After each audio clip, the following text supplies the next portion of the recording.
येनाक्षरसमां नायमधिगम्य महेश्वरात् कृत्स्नं व्याकरणं प्रोक्तं तस्मै पाणिनये नमः।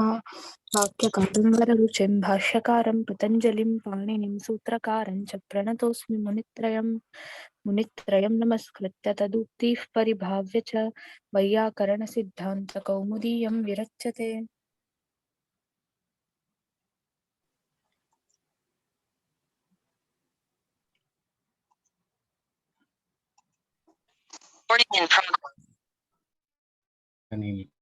आरम्भं कुर्मः।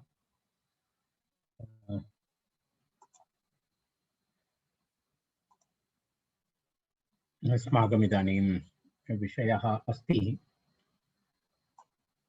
स्त्रीप्रत्ययप्रकरणे नित्यं संज्ञाच्छन्दसोः इति सूत्रपर्यन्तं वयं दृष्टवन्तः। इदानीम् अग्रिमं सूत्रमस्ति, तत्र केवल मामक भागधेय पाप अपर समान आर्यकृत सुमंगल भेषजाच्च इति सूत्रम्। केवल मामक भागधेय पापापर समानार्यकृत सुमंगल भेषजाच्च इति एते तत्र शब्दाः सन्ति। तत्र केवल मामक भागधेय पापापर समानार्यकृत सुमंगल भेषजाच्च। तत्र केवल मामक भागधेय पाप अपर समान आर्यकृत सुमंगल भेषजा इति शब्दाः, एते शब्दाः सन्ति। तत्र एतेषां शब्दानां तत्र द्वन्द्वः समाहारद्वन्द्वः पञ्चमी एकवचनं च इति अव्ययम्। पूर्वसूत्रात् तत्र संज्ञाच्छन्दसोः इति तत्र अनुवर्तते, नित्यम् इति अनुवर्तते, नीप् इति अनुवर्तते। तर्हि एवं संज्ञाच्छन्दसोः नीप् अनन्तरं नित्यम् एतेषाम् अनुवृत्तिः भवति।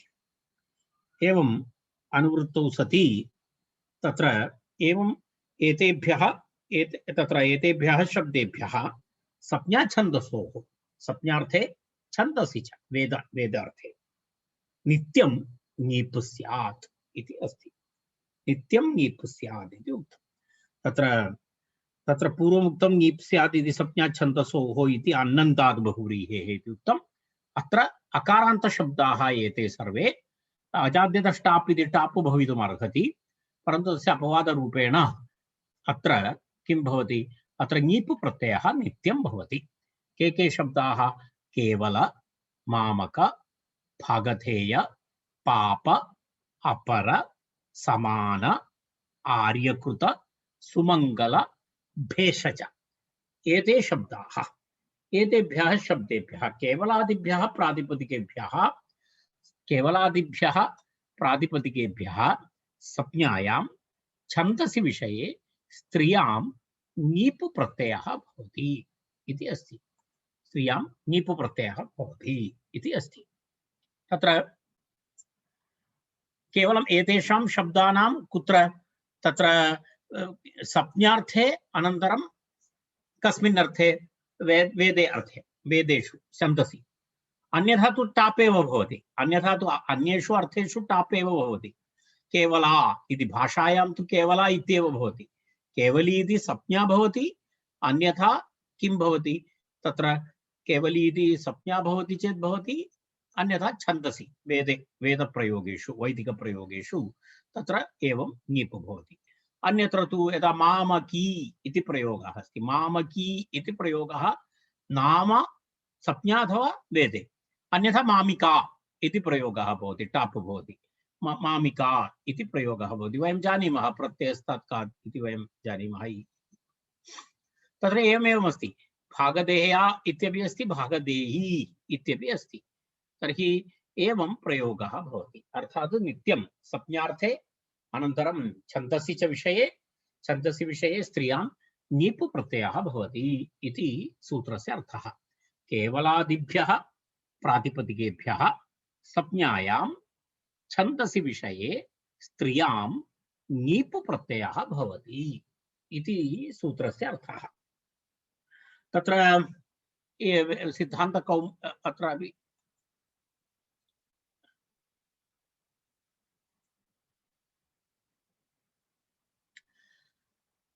अस्तु। सिद्धान्तकौमुद्यां तु एभ्यः नवभ्यः नित्यं स्यात् ङीप् स्यात् संज्ञाछन्दसोः इति अस्ति।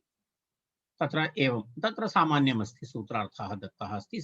एभ्यः नवभ्यः नित्यं स्यात् संज्ञाछन्दसोः इति तत्र उक्तमस्ति। तर्हि एवम् अग्रे गच्छामः वयम्। अथोत इन्द्रः केवलीः विशः इति अस्ति तत्र। अत्र केवलीः इति शब्दः वैदिकप्रयोगः, वेदस्य कुत्रचित् मन्त्रस्य भागः अहं न जानामि, मम पुस्तकेषु कुतः इति तस्य विवरणं नास्ति। तेन केवलीः इति द्वितीया बहुवचनं रूपमस्ति। तत् केवलीः इति, केवली इति प्रथमा एकवचने भवति। केवली इति शब्दः तस्य तत्र द्वितीया बहुवचनमस्ति केवलीः इति, तदा विसर्गः तत्र दृश्यते तत्र केवलीः इति। तर्हि प्रथम एकवचनं पश्यामः वयं। केवली इति शब्दः, केवली इति शब्दः केवलशब्दः। केवलशब्दात् तत्र किं भवति, नित्यं तत्र ङीप् प्रत्ययः भवति। ङीप् प्रत्ययः भवति चेत् तत्र स्पष्टता अस्ति। तेन कारणेन अत्र सर्वरूपाणि सरलरूपाणि तत्र अधिकप्रक्रिया नास्ति। कथं भवति, केवला इति शब्दः भवति। केवला इति शब्दस्य तत्र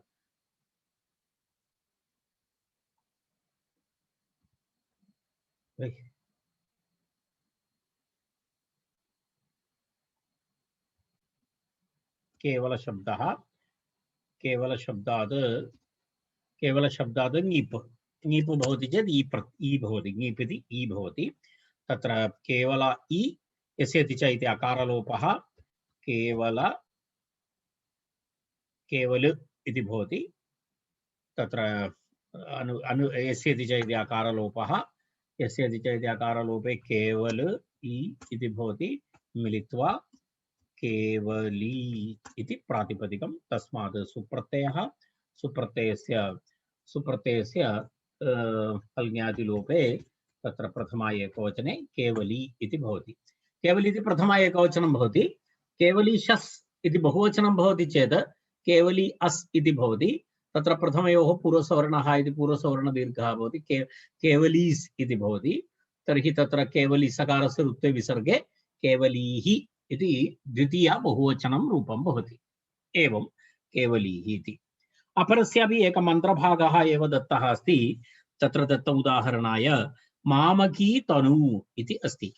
मामकी तनु इति तत्र एकम् उदाहरणं तत्र अस्ति। मम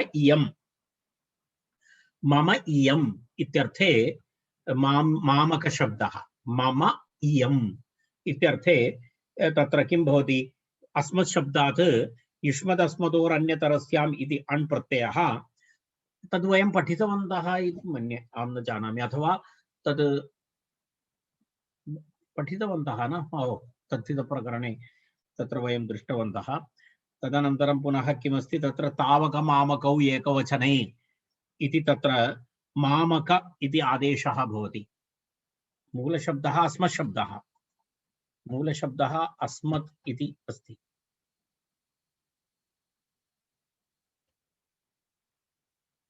अस्मदिति शब्दः, अस्मदिति शब्दात् अण् प्रत्ययः भवति। अण् प्रत्ययः भवति, अनन्तरं तत्र किं भवति, तत्र अण् प्रत्ययः भवति चेत् तवक ममकौ एकवचने इति सूत्रेण तत्र मम क इति एतस्य आदेशः भवति, तस्य अस्मत् शब्दस्य स्थाने। तत्र एवं भवति। तत्र पुनः अकारलोपः भवति, आदिवृद्धिः भवति। आदिवृद्धिः भवति चेत् ममक इति भवति, आदिवृद्धि। तत्र मामक अमामक, मामक अमामक इति भवति, एक अकारः भवति ङीप्। तत्र आदिवृद्धिः भवति चेत् मामक इति भवति, मामक इति एवं भवति, मामक शब्दः भवति।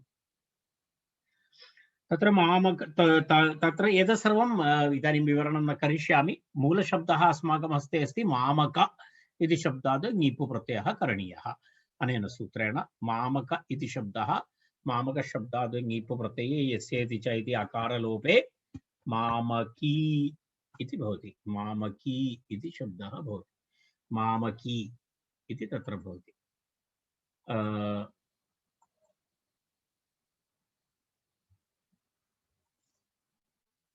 तर्हि मामकी इति शब्दः, तत्र मामकशब्दः तद्धितप्रकरणे तत्र आगतः अस्ति। मम मम इयम् इत्यर्थे। तत्र भवन्तः तस्य प्रक्रिया तु ततः द्रष्टुं शक्नुवन्ति। मम मामक इति शब्दात् ङीपु प्रत्ययः मामकी इति भवति। तत्र एतस्मिन् विषये कदाचित् एकक्षणं बालमनोरमायां कदाचित् स्यात्।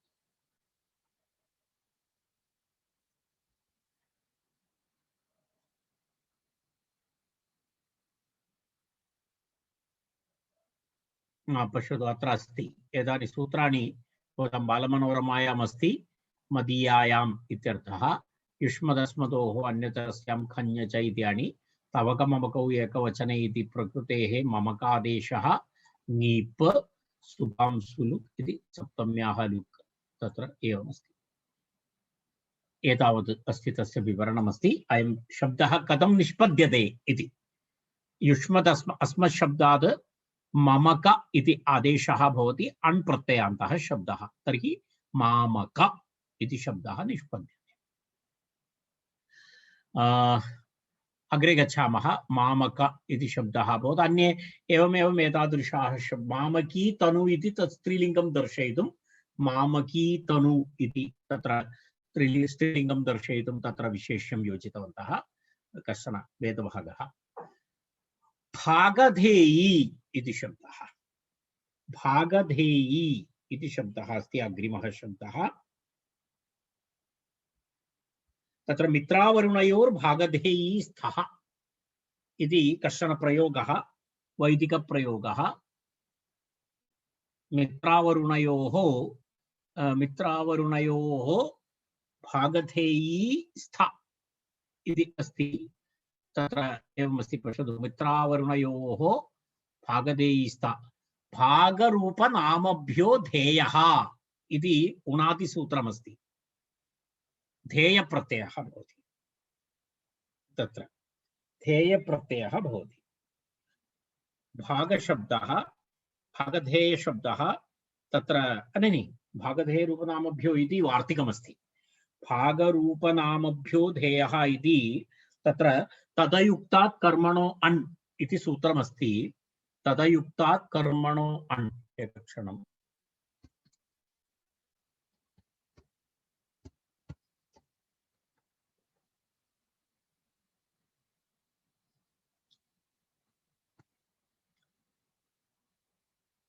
तदयुक्तात् इति अस्ति खलु, तद्युक्तात् कर्मणो अन्विच्य। एकक्षणम्, सूत्रम् इदानीं सम्यक् न स्मरामि।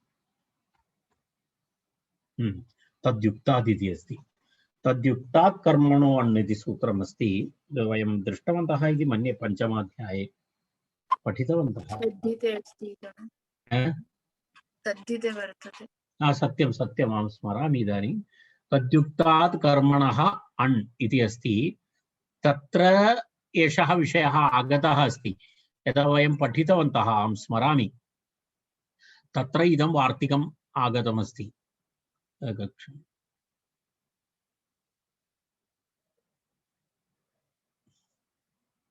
न दृश्यते, परन्तु एतस्मिन्नेव एतद् भाष्ये एतद् वार्तिकम् अथवा कौमुद्यां नास्ति। अस्तु, किं वार्तिकमस्ति? भागरूपनामभ्यो, भागरूपनामभ्यो धेयः इति तत्र वार्तिकमस्ति।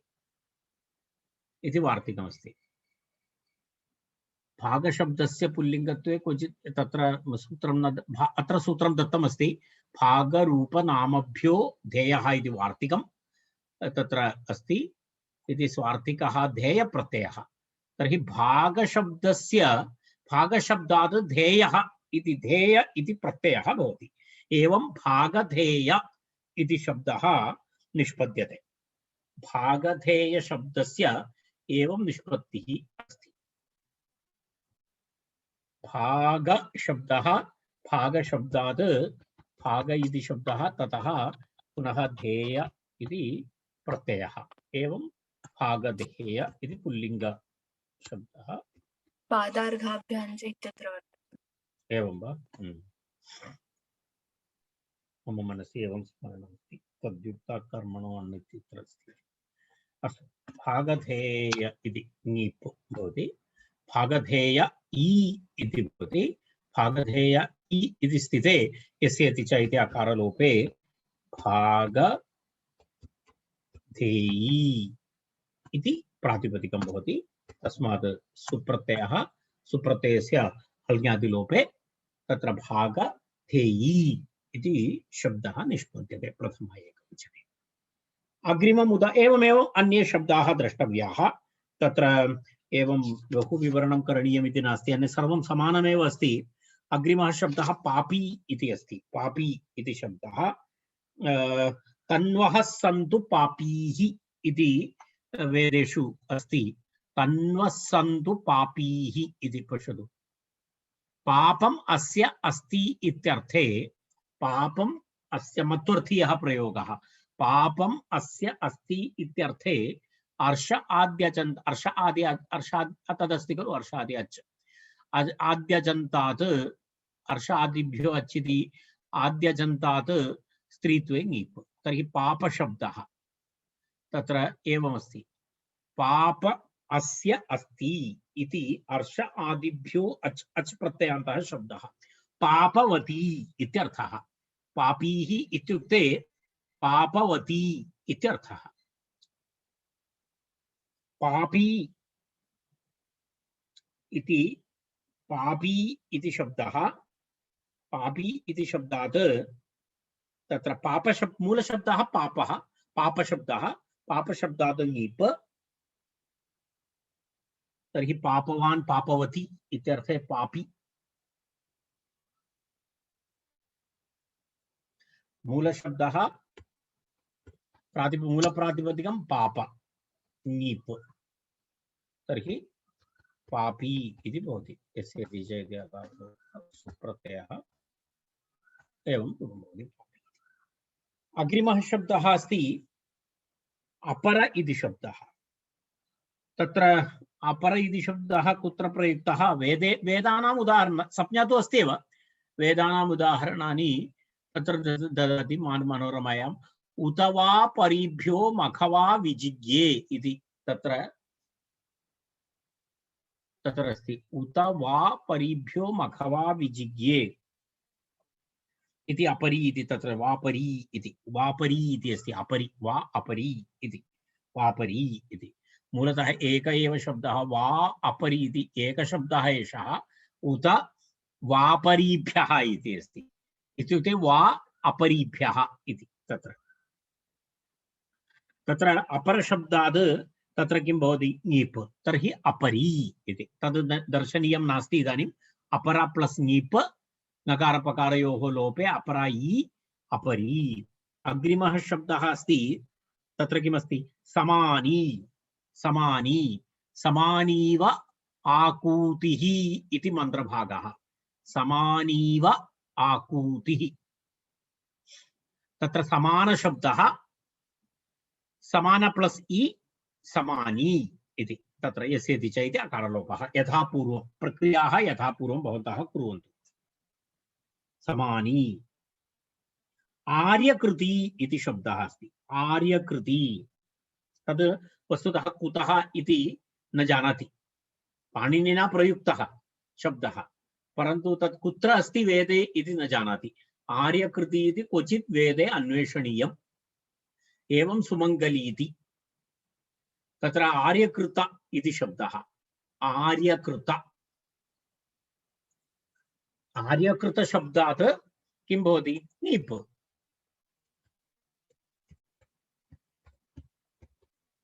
आर्यकृत इति शब्दः तस्मात् ङीप् प्रत्ययः तर्हि आर्यकृति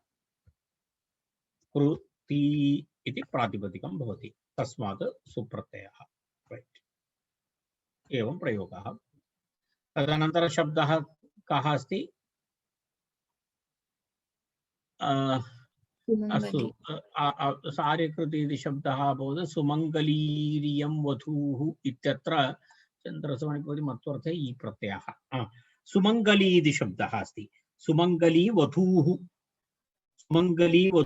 इति प्रयोग वधूः इति तत्र किमस्ति सुमङ्गली इति शब्दः मनोरमायां किञ्चित् विवरणमस्ति तत्र तु किमपि नास्ति एतत् सर्वं वस्तुतः किमस्ति तत्र एतेषां शब्दानां तु तत्र विवरणम् अधिकं न दत्तमस्ति केवलं सुमङ्गली इति मनोरमा तत्र दत्तमस्ति तस्य प्रयोगः एवं भवति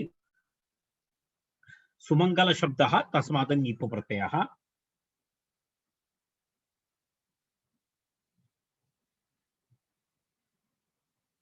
तत्र एकविषयः चर्चनीयः अस्ति कारणं तत्र सुमङ्गलीः इति अस्ति प्रथम एकवचनम् अस्ति तत्र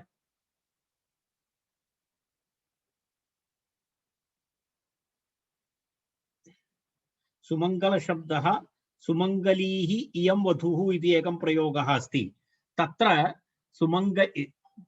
अस्माकं प्रकृत उदाहरणे तु सुमङ्गली इत्येव अस्ति परन्तु सुमङ्गलीः इयं वधूः इति एकः प्रयोगः अस्ति मनोरमाकारः तद् दर्शयति वस्तुतः सिद्धान्तकौमुद्याम् एतत् नास्ति मनोरमायाम् अस्ति तर्हि कथं सुमङ्गलीः इति प्रयोगः भवति तत्र विसर्गः दृश्यते खलु सुमङ्गलीः इयं वधूः इति अस्ति तत्र वस्तुतः ङीप् प्रत्ययः नास्ति इति वदति सः प्रयोगः भिन्नः प्रयोगः तत्र छन्दसि वनिपौ च इति मत्वर्थे ई प्रत्ययः अस्ति इति ई प्रत्ययान्तः शब्दः सः सुमङ्गली इति ई प्रत्ययान्तः शब्दः तेन कारणेन तत्र सुप्रत्ययस्य लोपः न भवति कारणं ङीप् अस्ति चेदेव हल्न्याभ्यो दीर्घः सुतिस्य अपृक्तं हल इति लोपः भवति यदि ङीप् प्रत्ययः नास्ति तर्हि लोपः न भवति तत्र तु ऋत्वविसर्गो भवतः तत्र सुमङ्गली तर्हि सुमङ्गलीः इति विसर्गसहितं कुत्रापि दृश्यते तर्हि तस्य आशयः एवमस्ति तत्तु ङीप् प्रत्ययान्तः शब्दः न तत्तु ई प्रत्ययान्तः शब्दः छन्दसि वनिपौ च इति तत्र मत्वर्थे ई प्रत्ययः सूत्रं वयं जानीमः वयं पठितवन्तः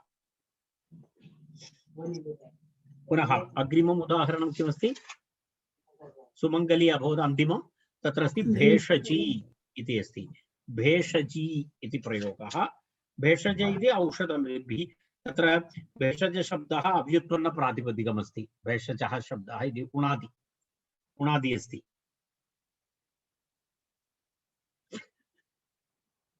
बिभेदि अस्मात् इत्यर्थे भेषजः इति बिभेदि अस्मात् इत्यर्थे तस्य प्रयोगः भेषज शब्दः रोगनिवर्तके औषधे प्रसिद्धः भेषज शब्दः शिवारुद्रस्य भेषजी इति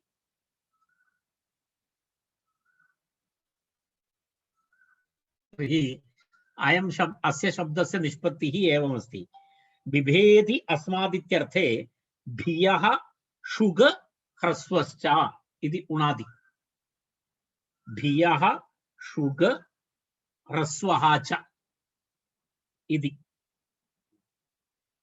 भी धातोः अज् प्रत्ययः भवति तस्य शुक् आगमः भवति धातोः ह्रस्वः भवति भिषज् इति मूलशब्दः भवति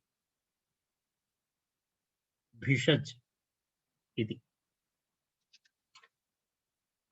तस्मात् पुनः भेष इति तत्र भवति भिषजः इयम् इत्यर्थे तत्र दर्शयामि कथं भवति केवलं कौतुकाय अत्र वस्तुतः तद् बहु महत्त्वपूर्णं किमपि नास्ति। उणादिप्रकरणे पश्यामः।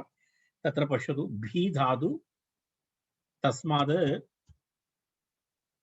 शुक् इति एकः आगमः भवति। कः आगमः? शुक्, शुक्कागमः। तदनन्तरम् अज इति एकः प्रत्ययः। एवमस्ति, एवमस्ति। अज इति प्रत्ययः, एवं तस्य व्युत्पत्तिः अस्ति, अज इति। तत्र भी इत्यस्य ह्रस्वः भवति। भी इत्यस्य ह्रस्वः भवति चेत् भिष्, अनुबन्धलोपः। तर्हि भी ष ज इति भवति। भिषज, शुक्कागमस्य अनुबन्धलोपे ष, ष प्लस् अज षज, भिषज इति भवति। मिलित्वा भिषज इति भवति। भिषजः इयम् इत्यर्थे, भिषजः इयम् इत्यर्थे अण् प्रत्ययः, तद्धितरूपम्। भिषजः इयम् अण् भवति। तत्र वस्तुतः आदिवृद्धिः भवितुम् अर्हति, परन्तु तत्र निपातः अस्ति एकारस्य, भे, तत्र निपातित एकारः, तेन कारणेन एवं भवति। भेषज इति भवति। भेषज इति प्रातिपदिकं भवति इति अस्माकं हस्ते अस्ति। तस्मात् अनेन सूत्रेण इ इति प्रत्ययः। अर्थात् कः बिभेदि अस्मात् रोगाः इति मन्ये। बिभेदि अस्मात् इति अर्थात् भिषजात् भेषजात् कस्य भयं भवति? रोगस्य भयं भवति, रुग्णस्य भयं न भवति। भेषजात् रोगस्य भयं भवति, रोगः निवर्तते, रुग्णः न निवर्तते। भेषज इति अस्ति, रुग्णः निवर्तते इति भवति कदाचित्। तत्र तु रोगस्य भयं न भवति, तत्र रुग्णः निवर्तते, अन्यत्र रोगः निवर्तते। भिषज, भेषज इति अस्ति। तत्र इसेति च इति अकारलोपे भेषजी इति अस्ति, भेषजी। तस्मात् सुप्रत्यये भेषजी इति रूपम्।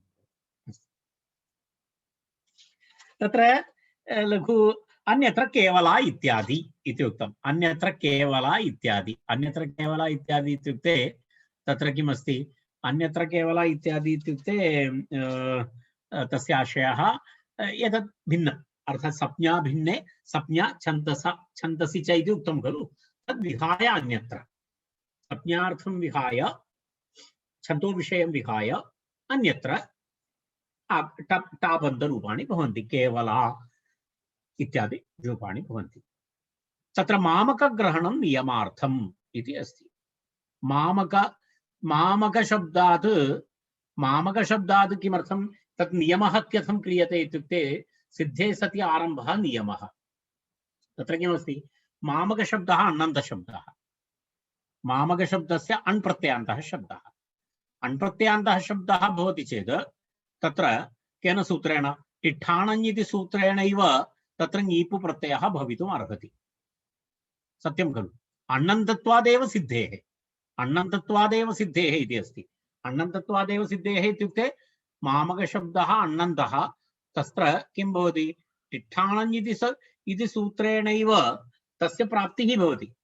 इट्ठाणञ् इति सूत्रेणैव तत्र ङीपु भवितुम् अर्हति। तर्हि सिद्धे सति किमर्थं पुनः अत्र आरम्भः मामकशब्दस्य प्रयोगः? सिद्धे सत्यारम्भः नियमः, तत्र नियमः क्रियते। कः नियमः क्रियते? तेन लोके असंज्ञायां तत्र मामिका इत्येव रूपं भवति इति नियमयति। ङीपु प्रत्ययः केवलं कुत्रैव भवति? संज्ञार्थे ङीपु भवति, छन्दसि ङीपु भवति मामकशब्दस्य। सामान्यतः मामकशब्दस्य यदि लोके अथवा संज्ञायां इट्ठाणञ् इति सूत्रेण तत्र किं न भवति? ङीपु न भवति, तत्र अजाद्यदष्टाप् इति टाप् भवति, मामिका इति नियमः क्रियते अत्र। अन्यथा सर्वत्र ङीपु प्रत्ययः भवति स्म, लोके वेदे च, परन्तु तथा न। अत्र नियमः क्रियते, मामकग्रहणं नियमार्थं किमर्थं कथं नियमत्वम् एतस्य अण्णन्तत्वादेव सिद्धेः अण्णन्तत्वादेव सिद्धेः अयं शब्दः अण्णन्तशब्दः मामकशब्दः तेन टिट्ठाणन्द्वयसच् मात्रस्य सूत्रेणैव तत्र नीप् प्राप्ते सति सिद्धे सति पुनः अत्र आरम्भः नियमः क्रियते कः नियमः क्रियते लोके असंज्ञायां च नीप्ना टाप् प्रत्ययः भवति मामिका मामिका शाटिका इत्येव प्रयोगः करणीयः मामकी शाटिका इति प्रयोगः अशुद्धः लौकिक प्रयोगेषु मामिका इत्येव प्रयोगः भवेत् मामिका पुत्री यं मामिका पुत्री इति प्रयोगः यं मामकी पुत्री इति प्रयोगः न अशुद्धः लोके एवमेवं भवति ताबन्धशब्दः एव भवति इति तस्य प्रयोगस्य विषयः एषः एतावत्पर्यन्तम् उक्त्वा वयम् अग्रे गच्छामः अग्रिमं सूत्रम् अन्तर्वत् पतिवतोर्नुक् नुक्कागम विधायकं सूत्रम् नुक्कागम विधायकं सूत्रम् अन्तर्वत् पतिवतोर्नुक् इति अस्ति सूत्रम् तत्र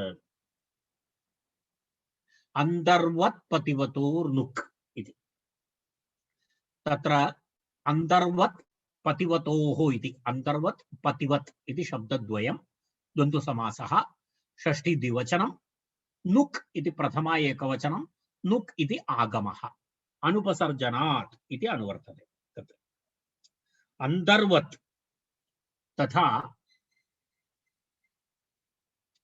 प्रकृतिः निपात्यते नुमागमस्तु विधीयते इति अस्ति नुक् अन्तर्वत् इति अस्ति शब्दः तत्र गर्भिणी इत्यर्थे अयं प्रयोगः भवति अन्तर्वत् इति शब्दः अन्तर्वत्नी इति शब्दः अस्ति अन्तर्वत्नी इति शब्दः इत्युक्ते गर्भिणी इत्यर्थः तस्य अन्तर्वत् इति शब्दः निपातितः शब्दः कस्मिन् अर्थे तत्र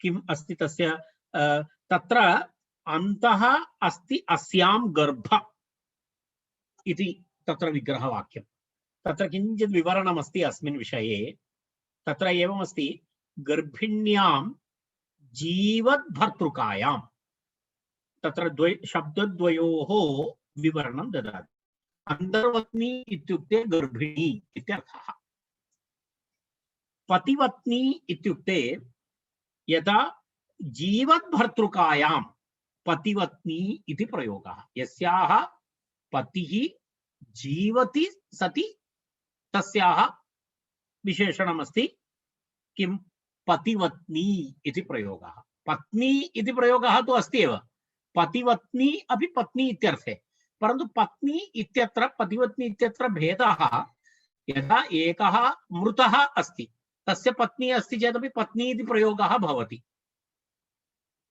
यदा आङ्ग्ले वदति वैफ् आफ् लेट् इति प्रयोगः भवति सो एण्ड् सो इति तद्वत् तत्र पत्नी इति प्रयोगः भवति तत्र पतिवत्नी इति प्रयोगः न भवति यदा यदा एषा दिवंगतस्य एतस्य पत्नी इति प्रयोगः भवति परन्तु दिवंगतस्य एतस्य पतिवत्नी इति प्रयोगः न भवति किमर्थं तत्र तु जीवद्भर्तृकायाम् इति अस्ति तस्य प्रयोगः जीवद्भर्तृकायाम् इति प्रयोगः यदा भर्ता जीवति तथा पतिवत्नी इति प्रयोगः भवति इति प्रकृतिभागौ निपात्येते इति उक्तम् अत्र निपातितौ शब्दौ प्रकृतिभागः प्रकृतिभावः इत्युक्ते कः प्रकृतिभावः तत्र अन्तर्वत् अनन्तरं पतिवत् इति तत्र प्रकृतिभावः निपात्यते नुक् इति आगमः तत्र कश्चन विवरणम् अस्ति किं कुत्र निपात्यते इति तत्र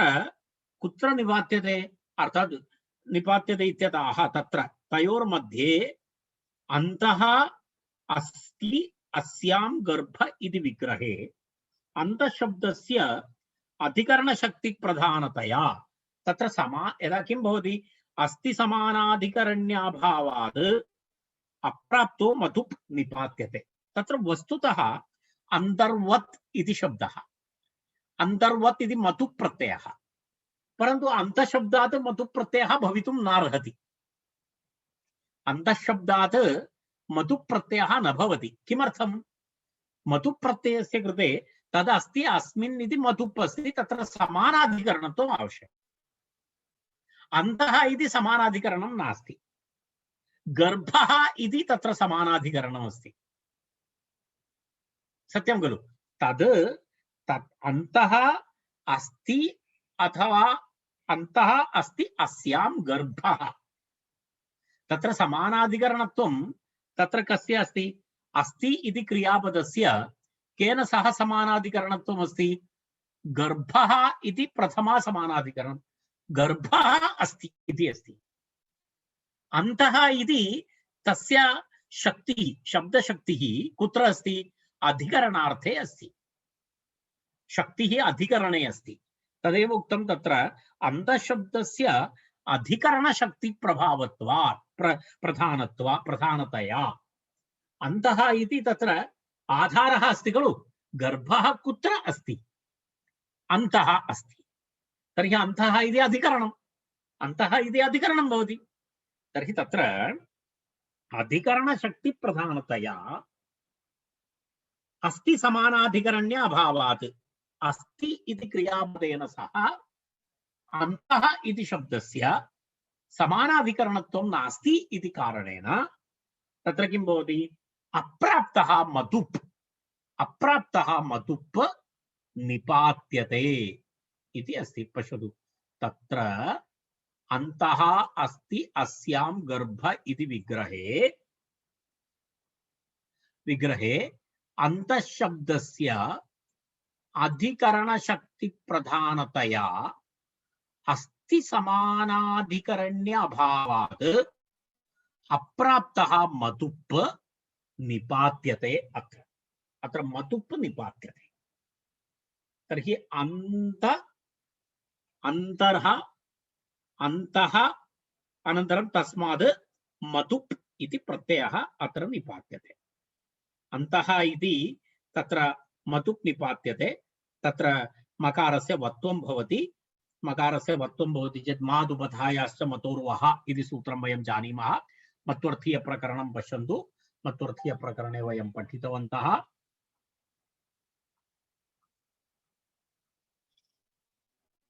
तदस्य अस्ति अस्मिन् इति मधुप् अस्ति समानादिकर्तृकारक प्रधान सम अस्तु नाम गौः अस्य अस्ति इति गोमानिव। प्रकृते तु प्रथमान्तः गर्भशब्दः एव अस्ति समानाधिकरणः, न तु अन्तःशब्दः। तस्य अधिकरणकारक प्रधानतया अस्ति समानाधिकरण्य अतो अत्र अप्राप्तो मधुप् निपात्यते इति। एतत् सर्वं पूर्वमुक्तं तदेव मादुपधायश्च मतोर्वः इति वत्वे अन्तः मत् तत्र विसर्गस्य सकारः भवति, तस्य ऋत्वं भवति। तर्हि तत्र अन्तर्वत् इति भवति। अन्तर्वत् इति शब्दः निष्पाद्यते। तत्र कथं भवति पश्यामः। अन्तः इति शब्दः मधुप् प्रत्ययान्तः भवति। मधुप् प्रत्ययान्तः शब्दः, राइट। अन्तः एतत् कृतवन्तः वयं जानीमः।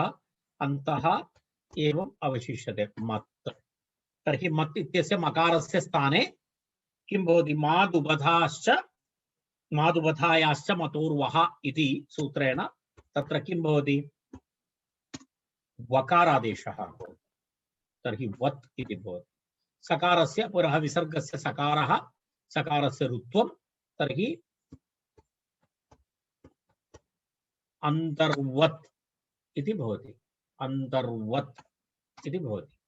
अन्तर्वत् इति भवति चेत् तत्र किं भवति? तस्मात् नीप् प्रत्ययः। नीप् प्रत्ययः भवति नीप् प्रत्ययः अनेन सूत्रेण क्षम्यतां नीप्नः नुक्कागमः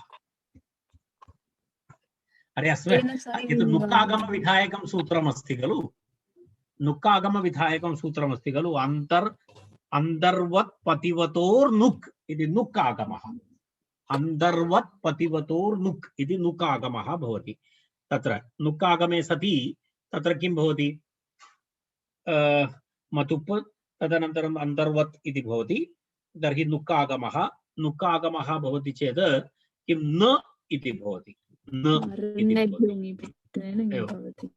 किमिति अनुबन्धलोपे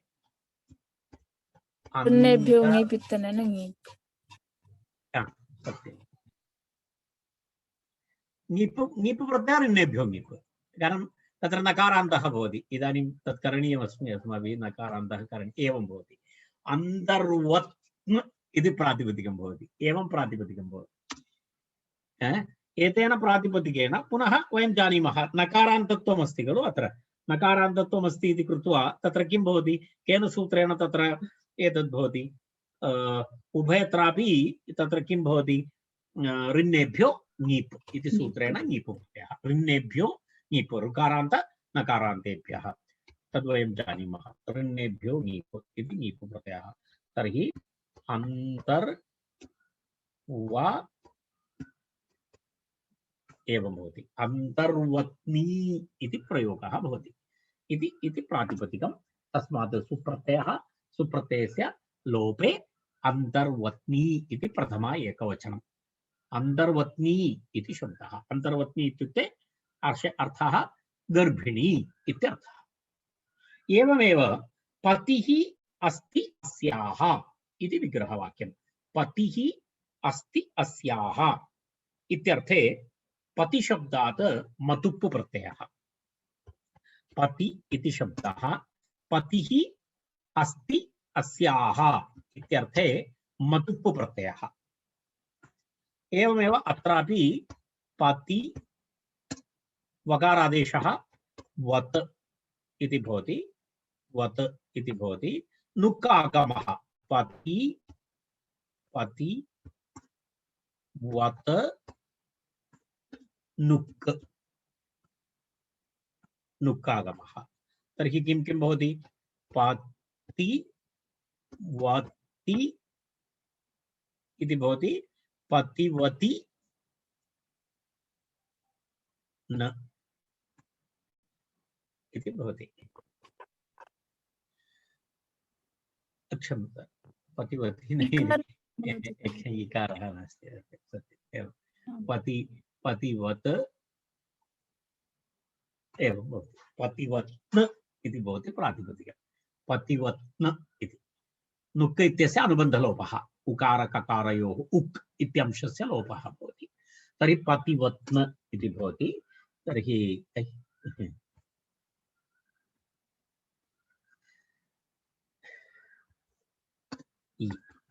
तर्हि पतिवत्नी इति पतिवत्नी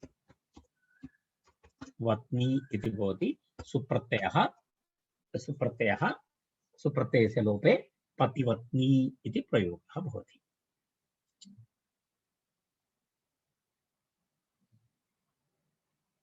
अन्तः अस्ति अस्यां शालायां घटः इति प्रत्युदाहरणम् अर्थात् यदा तत्र गर्भिणी इति अर्थः नास्ति तर्हि पश्यतु अन्तः अन्तरस्ति अस्यां शालायां घटः इति अस्ति तत्र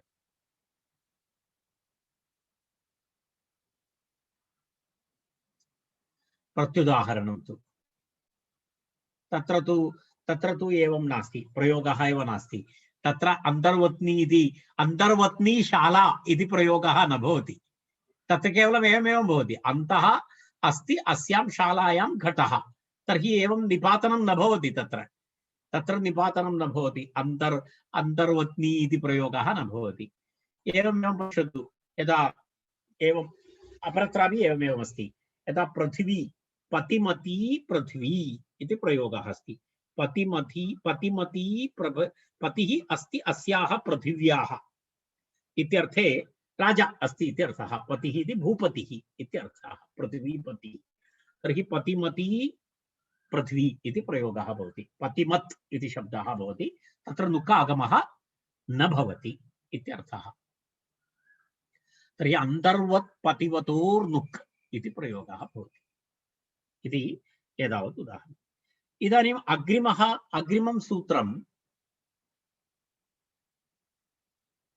पत्युर्नो यज्ञसंयोगे इति अस्ति। नकारादेशविधायकं सूत्रमस्ति। नकारादेशविधायकं सूत्रं पत्युर्नो, पत्नी इति शब्दः, पत्नी इति शब्दस्य व्युत्पत्ति तत्र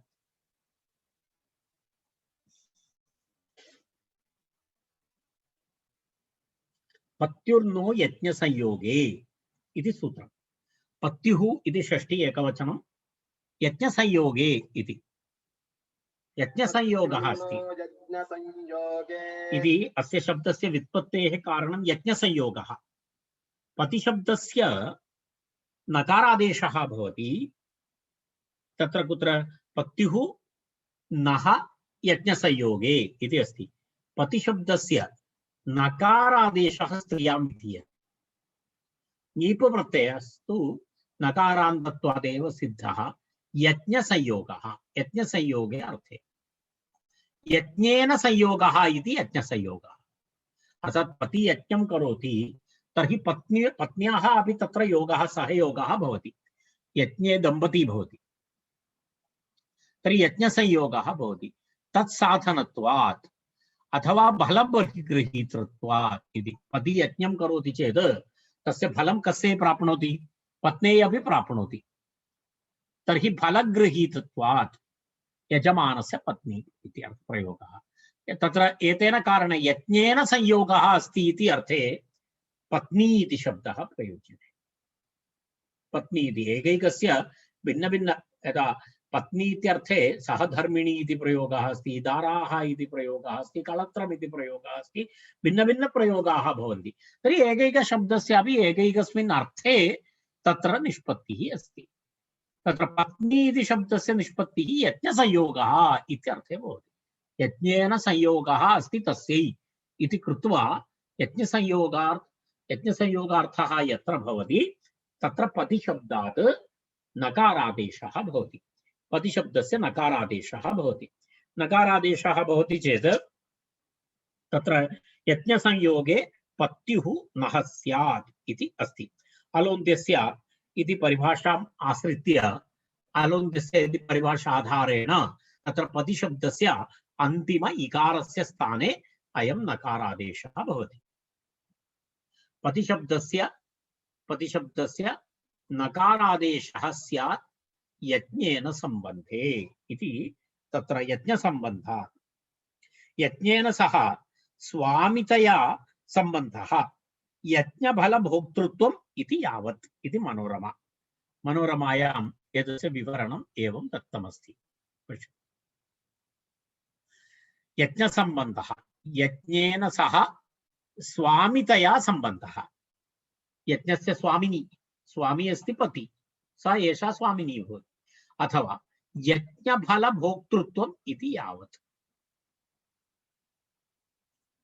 तदाह तत्कर्तृका इत्यर्थः। तत्कर्तृकस्य यज्ञस्य फलभोक्त्री इत्यर्थः। दम्पत्योः सह अधिकारात् इति अस्ति तत्र नियमः। तत्र भाष्ये उक्तम्, एतस्य विवरणं दत्तमस्ति। वसिष्ठस्य पत्नी इति प्रयोगः। तर्हि कथमयं प्रयोगः? तत्कर्तृकस्य यज्ञस्य इत्युक्ते वसिष्ठकर्तृकस्य यज्ञस्य फलभोक्त्री इत्यर्थः। वसिष्ठस्य पत्नी इत्युक्ते तस्य कः अर्थः? तस्य भावार्थः कः? तत्कर्तृकस्य इत्युक्ते वसिष्ठकर्तृकस्य यज्ञस्य एषा फलभोक्त्री इत्यर्थः। एषा फलभोक्त्री इत्यर्थः। तर्हि तत्र एवमस्ति प्रयोगः। तर्हि सूत्रार्थः ज्ञातः, सूत्रार्थः स्पष्टः जातः। पतिशब्दस्य नकारादेशः भवति स्त्रीत्वविवक्षायां। कुत्र कस्मिन् अर्थे? यज्ञेन सम्बन्धे सति। वसिष्ठस्य पत्नी, वसिष्ठकर्तृकस्य यज्ञस्य फलभोक्त्री इत्यर्थः। किमर्थम् अस्य कथं तत्र नियमः? अरे यज्ञस्य अधिकारः दम्पत्योः सहाधिकारः अस्ति। यज्ञस्य सः अधिकारः तदेव भवन्तः जानन्ति खलु। यदा राजसूयं वा तत्र अश्वमेधः रामायणे सुवर्णस्य सीतायाः मूर्तिं कृत्वा स्थापयित्वा रामः यज्ञं करोति, तद्विना तु न भवति। तर्हि दम्पत्योः सहाधिकारः इति अस्ति। फलेपि सहाधिकारः।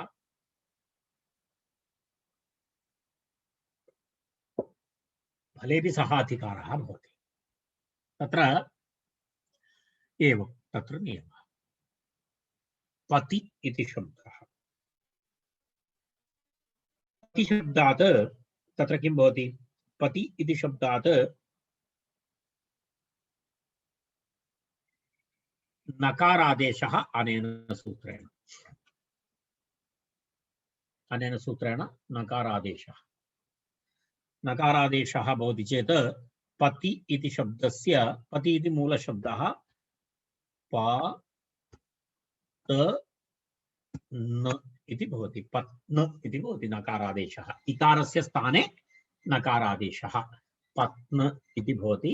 ऋण्येभ्यो ङीप् इति सूत्रेण तत्र ङीप् प्रत्ययः। ऋण्येभ्यो ङीप् प्रकार अयं नकारान्तशब्दः। पत्न इति नकारः अन्ते अस्ति। तर्हि पत्न इ मिलित्वा पत्नी इति शब्दः सुप्रत्ययस्य पुनः हल्ङ्यादिलोपे पत्नी इति शब्दः अत्र निष्पद्यते।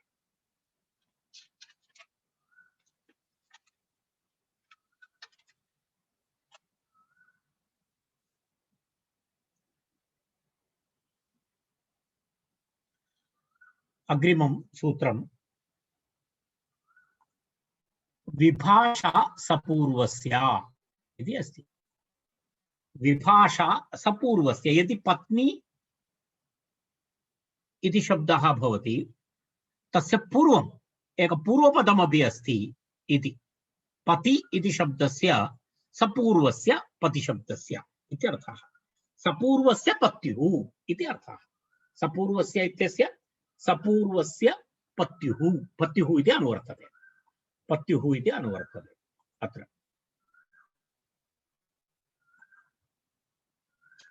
सपूर्वस्य पत्युः किं भवति? विभाषा सपूर्वस्य पत्युः इति अनुवर्तते। तर्हि पत्युः नः इति अनुवर्तते, उभयमपि अनुवर्तते। नकारादेशः पतिशब्दान्तस्य प्रातिपदिकस्य सपूर्वस्य अनुपसर्जनस्य स्त्रियां विभाषया विकल्पेन नकारादेशः भवति। ङीप् तु लभ्यते एव। ङीप् तु लभ्यते। तत्र कथं भवति? गृहपत्नी इति प्रयोगः।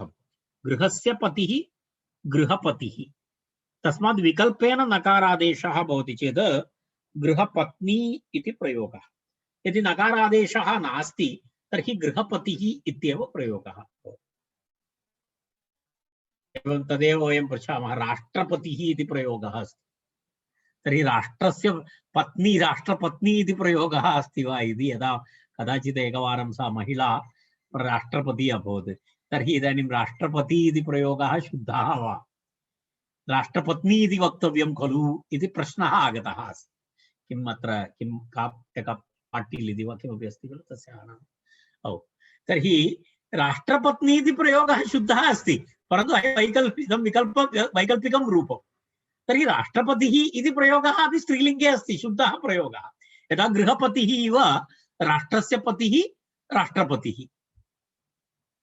राष्ट्रपति नहीं, आज नहीं चाहिए, हो गया मेरा कल, मैं कार लेकर ही गया, बहुत धूप था।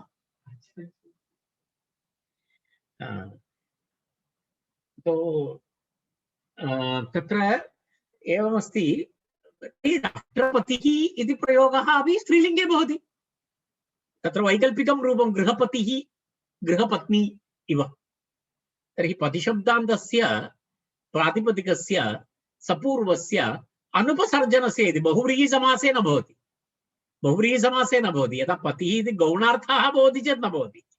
अनुपसर्जनस्य स्त्रियां नकारादेशः भवति, ङीप् लभ्यते एव। ङीप् इति तत्र भवति खलु, तत्र ङीप् इति नकारान्तत्वात् ऋणेभ्यो ङीप् इति ङीप् तु लभ्यते एव। पतिशब्दान्तस्य तत्र पतिशब्दान्तस्य सपूर्वस्य प्रातिपदिकस्य नो वा स्यात् इति नकारादेशः विकल्पेन भवति इति अस्ति। स्पष्टमस्ति, अधिकविवरणस्य आवश्यकता नास्ति। यदा अयं शब्दः कः शब्दः अस्ति? गृहपति इति शब्दः। गृहपति, गृहस्य पतिः इति षष्ठी तत्पुरुषः। गृहस्य पतिः गृहपति इति प्रातिपदिकम्। गृहपति इति प्रातिपदिकात् अनेन सूत्रेण किं भवति? इकारस्य स्थाने विकल्पेन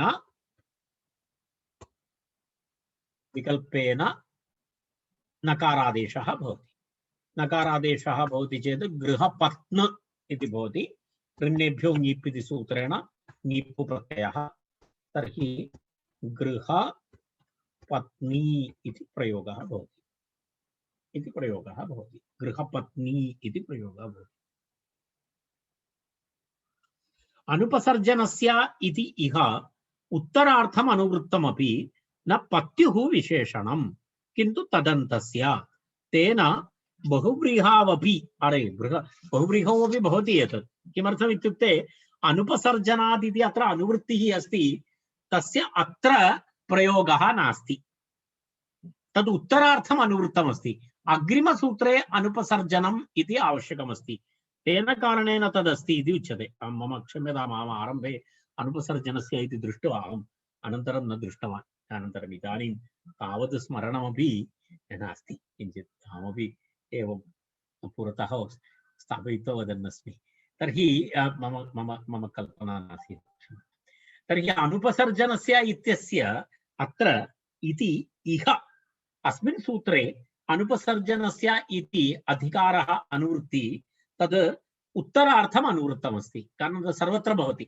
अग्रिमसूत्रे तस्य प्रयोगः भवति। उत्तरार्थम् अनुवृत्तमपि न पत्युः विशेषणम्। अत्र पत्युः विशेषणं नास्ति एतत्, किन्तु तदन्तस्य तत्र तत्पत्ति अन्तशब्दस्य तद्विशेषणं भवति। केवलं पत्युः विशेषणं नास्ति, अस्ति तत्र अनुपसर्जनत्वं, परन्तु तद् किन्तु तदन्तस्य अर्थात् प्रतिशब्दान्तस्य तत्र भवति इत्यर्थे अस्ति। पत्यन्तस्य इत्यर्थः अस्ति। तेन बहुव्रीहावपि तत्र भवति इति। दृढपत्नी इति दृढापत्नी यस्य तत्र अस्ति एवं प्रयोगः। तत्र दृढः पतिः, क्षम्यतां, दृढः पतिः यस्याः इति तत्र दृढपत्नी इति प्रयोगः। दृढः पतिः यस्याः तत्र किं भवति? अन्यपदार्थप्रधानं भवति। तर्हि पति इति तस्य उपसर्जनं भवति।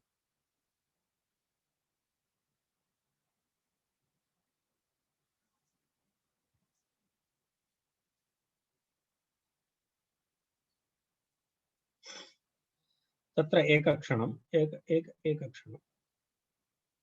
अनुपसर्जनस्य पतिशब्दस्य नकारादेशः विकल्पेन भवति। तर्हि दृढः पतिः यस्याः सा इत्यर्थे अन्यपदार्थप्रधानं भवति इति कृत्वा तत्र दृढपत्नी इति प्रयोगः भवितुं न अर्हति। तस्मादेव एतद् विवरणं दत्तमस्ति। सत्यं खलु? दृढः पतिः यस्याः सा, तत्र पतिशब्दः किं जातमस्ति? पतिशब्दः तत्र उपसर्जनं जातमस्ति। उपसर्जनं।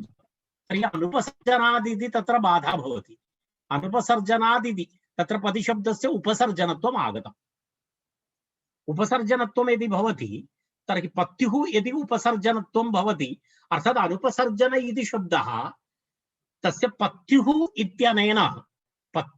इत्यनेन यदि अन्वयः भवति, विशेषणरूपेण भवति, तर्हि अत्र किं न भवति?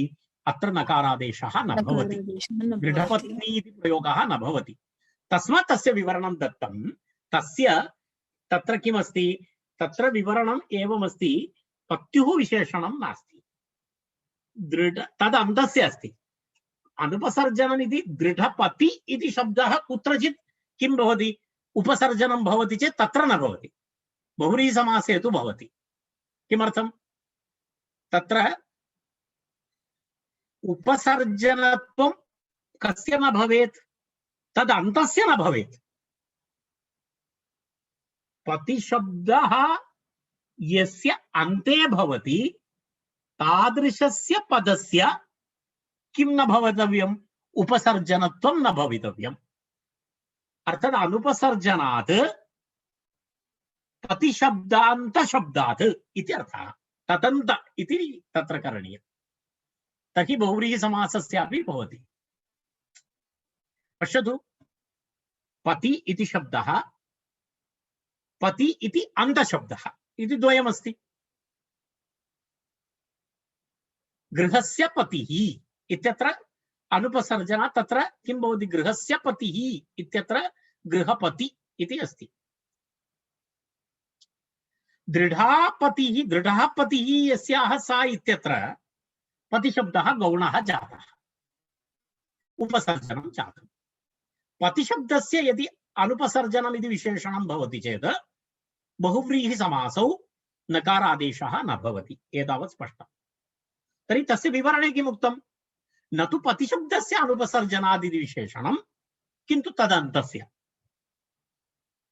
इत्युक्ते बहुव्रीहिसमास उत्तरम्, बहुव्रीहिसमास उत्तरम् दृढपतिः इत्यत्र यदा यदा वयं वदामः दृढपतयः यस्मिन् ग्रामे सन्ति इति, तादृशग्रामः दृढपत्तः इति तादृशं भवति खलु, तत्र दृढपत्नी इति शब्दः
एतस्मिन् विषये इतोपि किञ्चित् मम नेट् समस्या जाता, तर्हि किञ्चित् इतोपि तस्य विवरणम् अहं करिष्यामि श्वः।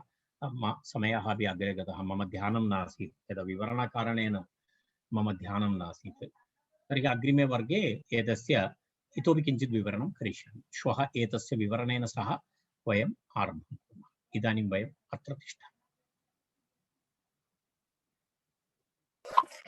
शान्तिमन्त्रेण अलं कुर्मः। सर्वे भवन्तु सुखिनः, सर्वे सन्तु निरामयाः, सर्वे भद्राणि पश्यन्तु, मा कश्चित् दुःखभाग् भवेत्। ॐ शान्ति शान्ति शान्तिः।